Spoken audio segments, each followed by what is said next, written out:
Dragon Ball.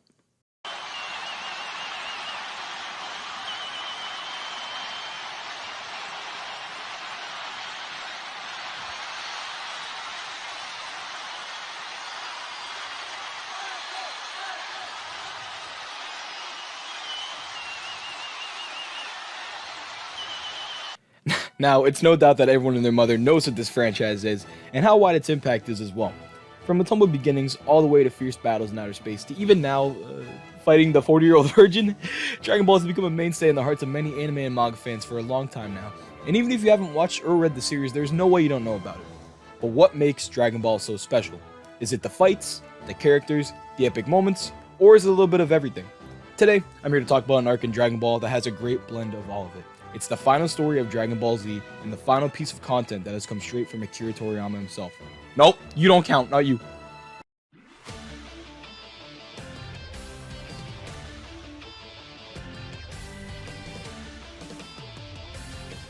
Now, before I start, I'd just like to state that I'm not going to be recapping the entire arc, as the Buu Saga is way too long of an arc to tackle every single thing that happens in it, and today I'd like to take my time to just share my thoughts on specific aspects of the arc that make it the perfect finale.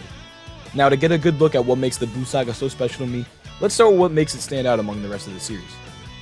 Let's begin with the setting. Set 7 years after the defeat of Cell, the audience is welcomed into a world of peace and harmony as we are brought back into the universe of Dragon Ball with Gohan, who is now 16 years old and is living the life he's fought so hard to obtain.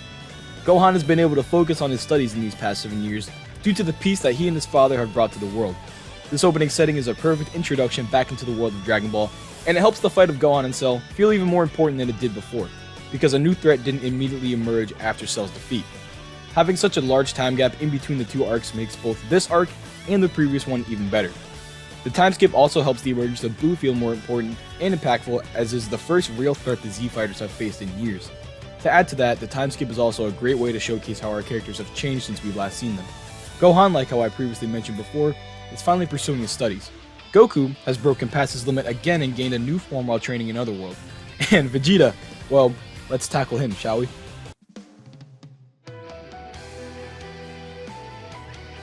Now, Vegeta has always been the most entertaining character in Z for me. He's a character who you know is never going to come out on top, yet that's what makes his character tick.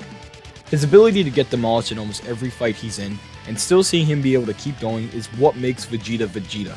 And the Buu Saga handles this idea the best. It takes this concept and turns it into a story of growth and acceptance.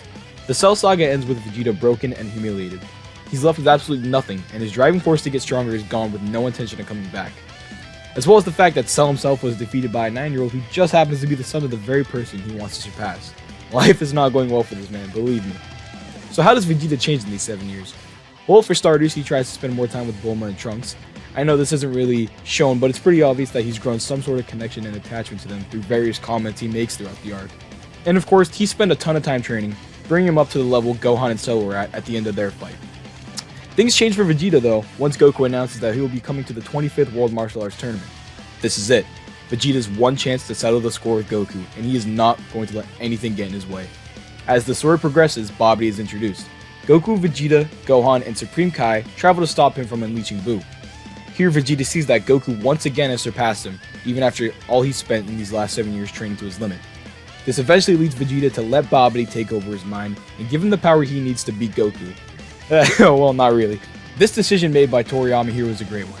Having Vegeta be able to regress to his old self without having it feel forced or out of left field was a great move, and it allows for the wheels to be set in motion that lead to this, the conclusion to Vegeta's series-long story arc, but we'll get to that scene later. Majin Vegeta serves as a reminder to both the audience and Vegeta himself on how far he's come as a character, and how this version that we're seeing of him now is just a moment of weakness that got the best of him. He lies to himself and tells himself that the family he's built in the last 7 years mean nothing to him, and we know that's not true, just as Goku tells him. From there, Vegeta realizes his mess up, and as Majin Buu is unleashed into the world, Vegeta attempts to atone for his sins and defeat Buu all on his own.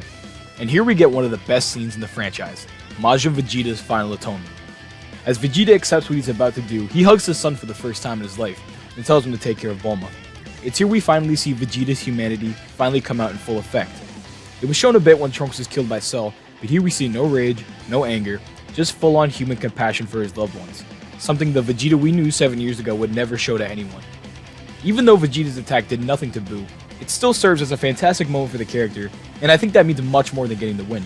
You could say that for a lot of Vegeta scenarios, honestly. Now, to continue our look at Vegeta's arc in this story, we're going to have to get a good look at another character, the most important character in the franchise.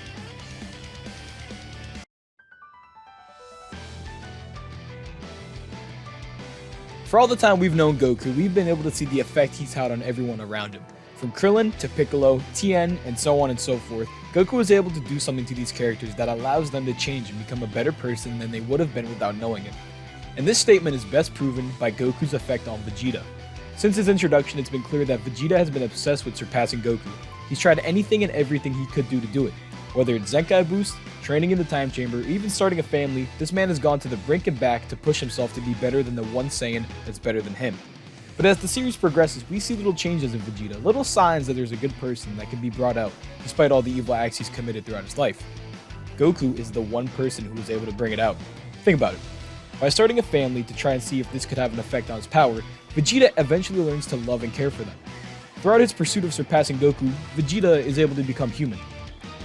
It's even subtly shown throughout his designs in each arc as he slowly loses his Saiyan armor, ending at the Buu Saga where he has no armor on at all, symbolizing his transition from the evil Saiyan prince to a kind and compassionate person. Maybe that kind comment is a little bit of a stretch, he's still kind of an asshole. I'm not sure if this was intentional, but it's one of those moments where even if it wasn't, it's still one of those accidental coincidences that just helps reinforce my point more. We see the full impact that Goku has had on Vegeta in the conclusion of his character arc in Z, in what I believe is the best scene in the franchise, Vegeta's respect speech. In this scene, we take a trip down memory lane and see all the times Goku has surpassed Vegeta, and we even get to see Vegeta's own triumphs. But as the story progresses, Vegeta realizes the key to everything. He realizes why Goku is better. Goku fights for the thrill to push himself to the absolute limit and even past. It's always been his number one priority, even past protecting the Earth. And with this mindset that Goku has, he was able to adopt mercy into his life, the belief that even the worst person could become something better, which is exactly what happens with Vegeta. Vegeta, after everything, finally realizes and accepts the truth, that he's only fought to push down others, while Goku only fights to push himself. And that is why Goku is better than him. That is why Goku is number one. And as the fight with Kid Buu enters its final phase, we see Goku bust out the Spirit Bomb, and with the whole world giving him energy, we're able to see almost everyone who Goku was able to affect in his life, even characters we haven't seen in years from original Dragon Ball. Having this be the way the final battle of the series plays out just makes it even more impactful. It makes all these encounters that Goku has had worth it. Every friend and every enemy is involved. Hell, even Frieza and Cell are in hell watching this fight go down in the anime. I never thought they'd be able to make a more climactic finale than the one in Cell arc, but they did, and it's all because they bring everything from the franchise full circle. And it's not a new form that beats Buu, it's the power of bonds that Goku has created with everyone around him that they're able to win. And also Mr. Satan, shout out to the GOAT. And can we talk about that final fight? The amount of suspense you have watching that for the first time is amazing. Every character is used perfectly as it literally takes everything from all of them to be able to beat Buu. While the Cell Saga had a primary focus on Gohan, the final fight of Buu has an approach that I tend to like much more, which is having a final battle where each character in the scene is able to be utilized to their fullest. Each character who's here is able to reach their respective conclusion in this fight too. Vegeta we already covered of course, but Mr. Satan is once again able to prove himself useful to the cause. His relationship with Buu proved to be so strong that Good Buu was able to separate himself from Kid Buu, and with that he's able to help protect Mr. Satan and let Vegeta get some rest because he definitely needed it. Goku as well gets some great closing dialogue as it sets up for his mentorship with Oob at the end of the series. Although I think the final fight on Namek is still better as a climax to an arc, this comes very close and definitely feels better as a climax to a whole story rather than just an individual arc. Now that we've looked at the more serious and in-depth parts about this arc, let's take a look at the wacky side, which is something I feel the Cell arc was missing out on a lot of.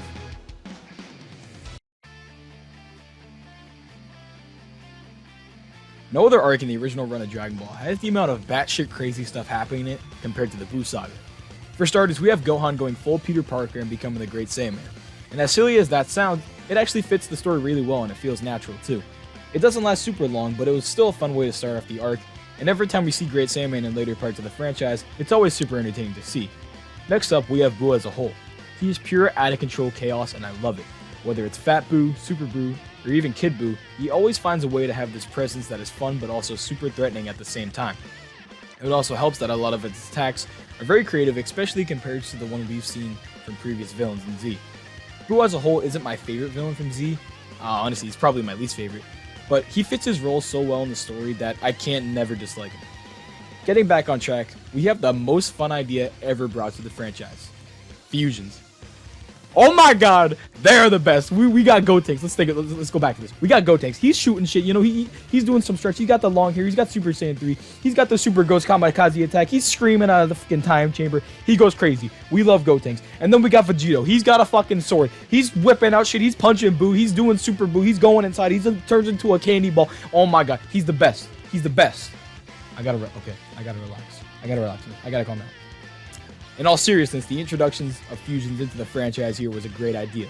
It's an excellent way to have a boost in power for the heroes without having to introduce another form, but it's also a way to just have pure fun be on the screen. I'll die on this hill, but nothing in Dragon Ball is better than seeing a fusion go to town on a villain with all these cool, crazy, flashy moves that you just get to turn your brain off and enjoy the fireworks sometime. It's awesome. Little things like Piccolo teaching the fusion dance to Goten and Trunks, or any interaction that has to do with Gotenks, for that matter, just feels so silly, and you could tell Toriyama had so much fun being able to go back to his roots in this arc with the amount of fun and crazy things happening here. Alright, I think I've covered everything I wanted to say, so let's wrap this up.